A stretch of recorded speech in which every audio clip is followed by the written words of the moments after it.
Hello guys, आज अपन पढ़ेंगे जटामांसी के बारे में। तो सबसे पहले यहाँ पर देखिए जटामांसी शब्द का मतलब क्या है। तो जटा मतलब होता है जटा, मानसी मतलब होता है मांसल कंद वाली।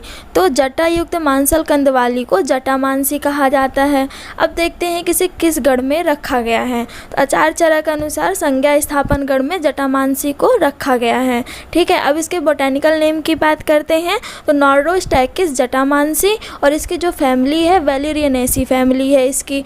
अब इसके रस पंचक की बात करते हैं। तो LSN 531, तो यहाँ पर LSN से लघु स्निग्ध, 5 से तिक्त रस प्रधान, 3 से कटु विपाक और 1 से यहाँ पर शीतवीर लिया गया है। और जटामांसी का प्रभाव देखेंगे तो ये भूतग्न होता है, मतलब कि मानस दोष हर होता है। तो इस तरह से आपको LSN 531 से जटामांसी का रस पंचक याद हो जाएगा आसानी से। अब बात करते हैं जटामांसी के पर्याय की। तो पहला तो जटामांसी ही है, तो इसका मतलब था जटायुक्त मांसल कंद वाली।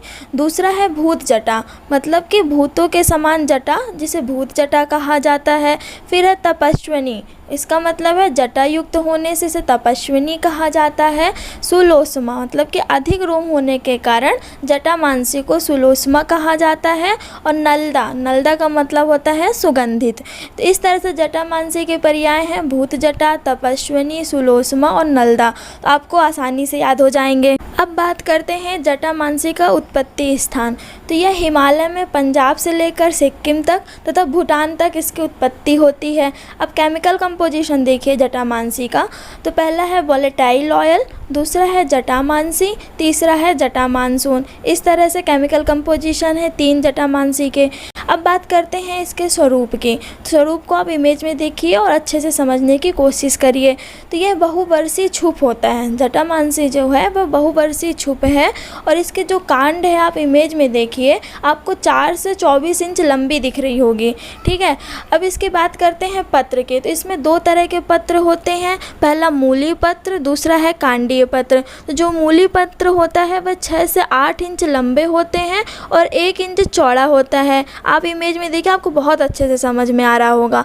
और दूसरा जो है कांडीय पत्र, जो कि 1 से 2 जोड़े होते हैं, जो कि 1 से 3 इंच लंबे होते हैं और उपलटवाकार होते हैं। ठीक है, अब जटामांसी के पुष्प की बात करते हैं। तो आपको इमेज में दिख रहा होगा गुलाबी और नीले कलर के फूल के गुच्छे दिख रहे होंगे, वो जटामांसी के पुष्प हैं। ठीक है, अब मूल की बात करते हैं। तो आप इमेज में देखिए, आपको काष्ठी रंग के दिख रहे होंगे, लंबे, दृढ़, गहरे भूरे और रक्तिम भूरे सूत्र गुच्छों से आच्छन्न होंगे, वो जटामांसी के मूल हैं। ठीक है, अब इसके बाद बात करते हैं जटामांसी के फल की। तो जो आधा इंच लंबे होते हैं, ऊर्ध्वगामी सफ़ेद रोमों से आवृत होते हैं, जिन पर अंडाकार बहिर्दल लगे होते हैं। इस तरह से जटामांसी का स्वरूप है। तो आप इमेज को देखते चलिए और इसके स्वरूप को आसानी से समझते चलिए। ठीक है, अब जटामांसी के प्रयोज्य अंग की बात करते हैं कि जटामांसी के किस अंग का प्रयोग किया जाता है। तो जटामांसी का प्रयोज्य अंग है मूल। ठीक है, अब इसकी मात्रा की बात करते हैं।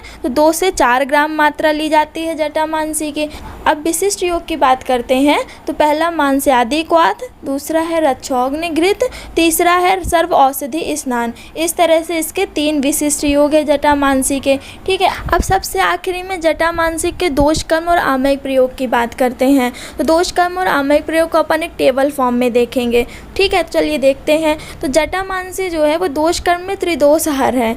कारण त्रिक्त रस प्रधान होने के कारण यह पित्त और कफ सामक है, और स्निग्ध गुण होने के कारण यह वात सामक है। इसके कारण यह त्रिदोषहर है। तो त्रिदोषहर होने के कारण त्रिसन्निपातक विकारों में इसका प्रयोग किया जाता है। फिर आप संस्थानिक कर्म में देखते हैं। तो संस्थानिक कर्म में सबसे पहले अपन बाह्य कर्म में देखते हैं। तो प्रलेप दाह प्रशमन, तिक्त रस प्रधान होने के कारण यह दाह प्रशमन होता है और वेदना स्थापन होता है। तो दाह प्रशमन और वेदना स्थापन होने के कारण शोथ, शूल और दाह में जटामांसी का लेप करते हैं। ठीक है, अब अभ्यंतर में देखेंगे तो नाड़ी संस्थान में देखेंगे। तो नाड़ी संस्थान में संज्ञा स्थापन, मेद और निद्रा जनन होता है। संज्ञा स्थापन होने के कारण इसका अपस्मार, मूर्छा आदि रोगों में प्रयोग किया जाता है।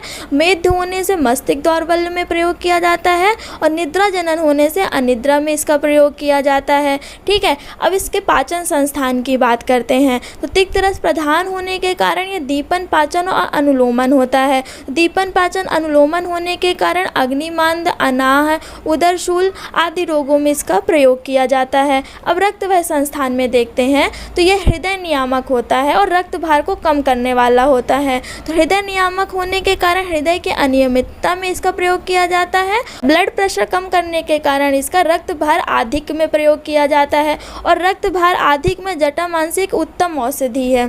ठीक है, अब श्वसन वह संस्थान की बात करते हैं। तिक्त रस प्रधान होने के कारण कफ निःसारक होता है। तो कफ निःसारक होने के कारण काश श्वास में इसका प्रयोग करते हैं।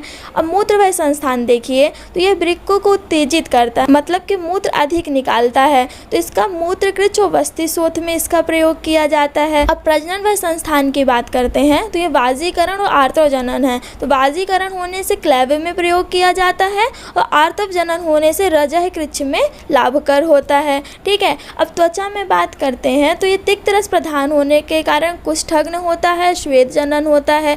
कुष्ठग्न होने के कारण चर्म रोगों, विसर्प आदि रोगों में इसका प्रयोग किया जाता है। ठीक है, अब सात्मीकरण की बात करते हैं तो ये बलवर्धक होने के कारण दौर्बल्य में इसका प्रयोग किया जाता है। तापक्रम की बात करते हैं तो तिक्त रस प्रधान होने के कारण ज्वरग्न होता है। तो ज्वरग्न होने के कारण सन्निपातक ज्वर में इसका प्रयोग किया जाता है। तो इस तरह से इसके दोषकर्म और आमयिक प्रयोग हैं जिसे आप टेबल फॉर्म में आसानी से याद कर सकते हैं। अब जटामांसी के अहित प्रभाव देख लेते हैं। यदि जटामांसी की बड़ी मात्रा में अगर इसका प्रयोग किया जा रहा है, ज़्यादा मात्रा में इसका सेवन किया जा रहा है तो इसमें बमन होता है, पेट में मरोड़, विरेचन होने लगता है। तो इसलिए जटामांसी का मात्रा अनुसार ही प्रयोग करना चाहिए। अब जटामांसी के इम्पॉर्टेंट पॉइंट की बात करते हैं तो पहला है शिरःशूल के जटामांसी प्रसिद्ध औषधि है और अनिद्रा में भी इसका अच्छा प्रयोग किया जाता है। ठीक है, अब दूसरा है जटामांसी के सेवन से बाल लंबे और काले होते हैं और काढ़ा को रोजाना पीने से आँखों की रोशनी बढ़ती है।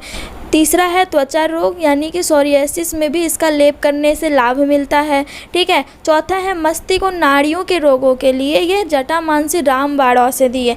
यह धीमे काम करती है लेकिन प्रभावशाली ढंग से काम करती है। तो इस तरह से जटामांसी के इम्पॉर्टेंट पॉइंट है। इस तरह से आपको जटामांसी शब्द का मतलब, जटामांसी का बोटेनिकल नेम, फैमिली, रसपंचक किस गण में रखा गया है, जटामांसी का पर्याय क्या है और इसका प्रयोजंग क्या है और इसके दोषकर्म और आमयिक प्रयोग क्या है, उन्हें कैसे याद करना है और स्वरूप क्या है, सब आपको बता दिया गया है जिससे आपको आसानी से याद हो जाएगा और आप आसानी से क्वेश्चन को अटेम्प्ट कर सकेंगे।